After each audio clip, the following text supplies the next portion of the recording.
ഞാൻ ഈ കുടുംബത്തിൽ വന്നത് അതുല്യയും അഖിലയും കാണാൻ വേണ്ടിയാണ്. വാസ്തവത്തിൽ ഇത് ഞെട്ടിപ്പിക്കുന്ന ഒരു സംഭവമാണ്. ജാമ്യത്തിലിറങ്ങുന്ന പ്രതി ജാമ്യ വ്യവസ്ഥ ലംഘിച്ചാൽ അപ്പോൾ തന്നെ അയാളെ അറസ്റ്റ് ചെയ്ത് വീണ്ടും ജയിലിലടയ്ക്കാൻ കഴിയും. ഈ കുട്ടികൾ പോലീസ് സ്റ്റേഷനിൽ ചെന്ന് പറഞ്ഞതാണ്, ഈ അച്ഛനെ കൊല്ലും അല്ലെങ്കിൽ അമ്മാമ്മയെ കൊല്ലും, ഭീഷണിയുണ്ട് എന്നെല്ലാം പറഞ്ഞിട്ടും ഒരു ഗൗരവവും പോലീസ് എടുത്തില്ല. ഇത് പോലീസിൻ്റെ ഭാഗത്ത് ഗുരുതരമായ വീഴ്ചയാണ്. അതൊരു SHOയെ സസ്പെൻഡ് ചെയ്തുകൊണ്ട് മാത്രം അവസാനിക്കുന്നില്ല. ഈ കുട്ടികളുടെ അമ്മയെ കൊന്നു, അത് കഴിഞ്ഞ് അച്ഛനെയും അമ്മാമ്മയും കൊന്നു. ഈ കുടുംബത്തെ ആര് സംരക്ഷിക്കും?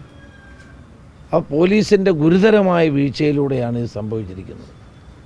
ജാമ്യ വ്യവസ്ഥ ലംഘിച്ച ആളിനെ അപ്പോൾ തന്നെ അത് ജാമ്യം ക്യാൻസൽ ചെയ്ത് അയാളെ ജയിലിലേക്ക് അയക്കേണ്ടതാണ്. അതുണ്ടാകാതെ പോയതുകൊണ്ടാണ് ഈ കുട്ടികൾക്ക് ഇപ്പം ഈ ഒരവസ്ഥ ഉണ്ടായിരിക്കുന്നത്. അതുകൊണ്ട് ഈ സർക്കാർ ഈ കുട്ടികളെ ഏറ്റെടുക്കുക. ഞാൻ മന്ത്രി വീണ ജോർജുമായി ഇപ്പോൾ ഫോണിൽ സംസാരിച്ചു. ഈ കുട്ടികൾക്ക് ഫോൺ കൊടുത്ത് മന്ത്രിയോട് ഈ കുട്ടികൾ സംസാരിച്ചു. നഴ്സിംഗ് പാസ്സായ കുട്ടിക്ക് ഇവിടെ ജില്ലാ ആശുപത്രിയിൽ ജോലി കൊടുക്കാമെന്ന് മന്ത്രി സമ്മതിച്ചിട്ടുണ്ട്.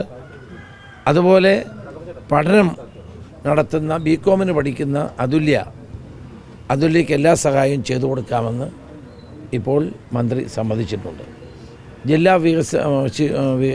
ജില്ലാ വനിതാക്ഷേമ ഉദ്യോഗസ്ഥന്മാർ ഇവിടെ വരും. ഇന്നോ നാളെയോ അവരുടെ വരും. ആ കാര്യങ്ങളെല്ലാം ക്രമീകരിക്കാമെന്ന് മന്ത്രി ഉറപ്പ് നൽകിയിട്ടുണ്ട്. എനിക്കൊരു പദ്ധതിയുണ്ട്, ഗാന്ധിഗ്രാം എന്ന്. ഈ പാവപ്പെട്ടവരെ സഹായിക്കാൻ വേണ്ടി ഒരു പദ്ധതിയാണ്. പട്ടികജാതി കുടുംബങ്ങളെയും പാവങ്ങളെയും സഹായിക്കും. അതിൽ നിന്ന് ഞാൻ 50,000 രൂപ ഈ കുടുംബത്തിന് നൽകുന്നതാണ്. ഗാന്ധിഗ്രാം ചെറിയൊരു പദ്ധതിയാണ്. പാവപ്പെട്ടവരെ സഹായിക്കാനും ഗാന്ധിഗ്രാം SC/ST കുടുംബങ്ങളെ സഹായിക്കാനും ഒക്കെ വേണ്ടിയിട്ടാണ്. ഈ കുടുംബത്തിൻ്റെ അവസ്ഥ കണ്ടിട്ട് എൻ്റെ ഗാന്ധിഗ്രാം പദ്ധതിയിൽ നിന്ന് അവർക്ക് 50,000 രൂപ ഞാൻ കൊടുക്കുന്നതാണ്. മറ്റൊരു കാര്യം കൂടി, ഇപ്പോൾ ഇത് അന്ന് ഈ പ്രതിയെ പിടിച്ച ദിവസം അന്ന് വലിയ ജനരോഷമുണ്ട്. അതിൻ്റെ പ്രധാനപ്പെട്ട കാരണം എന്ന് വെച്ചാൽ പോലീസിൻ്റെ ഭാഗത്തുനിന്ന് ഒരു വീഴ്ച എന്നുള്ള നിലയ്ക്കാണ്. പക്ഷേ അതിനകത്ത് ഇപ്പോൾ 14 പേർക്കെതിരെ പോലീസ് അതിൻ്റെ ശുദ്ധ അനാവശ്യമാണ് പോലീസ് കാണിക്കുന്നത്. എന്താ അവിടെ ഈ 2 പേരെ കൊന്ന സംഭവത്തിൽ ജനങ്ങൾ പ്രതിഷേധിക്കില്ലേ? പോലീസിൻ്റെ അനാസ്ഥ ജനങ്ങൾ പ്രതിഷേധിക്കില്ലേ? അത് ആ കേസൊക്കെ പിൻവലിക്കേണ്ടതാണ്. ഒരു സംശയവും വേണ്ട കാര്യത്തിൽ. അത് ഞാൻ DGPയോട് സംസാരിക്കും. ശരിയല്ല ഇത്. കാരണം 2 കുഞ്ഞുങ്ങളെ അനാഥരാക്കി ഒരു കൊലപാതകി 3 പേരെ ആ വീട്ടിലുള്ളവരെ കൊന്നു. സ്വാഭാവികമായിട്ടും ജനങ്ങൾ പ്രതിഷേധിക്കില്ലേ?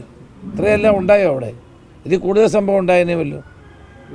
വീണ്ടും അവരുടെ പേര് കേസെടുക്കുക. വീണ്ടും 3 ആളിനെ കൊല്ലാൻ വേണ്ടി പരിപാടി ഇട്ട് നടക്കുന്ന ഒരുത്തനാണ്. അപ്പോൾ സ്വാഭാവികമല്ലേ ജനങ്ങൾ പ്രതിഷേധിക്കുന്നത്. അതുകൊണ്ട് ആ കേസ് മുന്നോട്ട് കൊണ്ടുപോകരുതെന്ന് ഞാൻ DGPയോട് ആവശ്യപ്പെടുന്നു.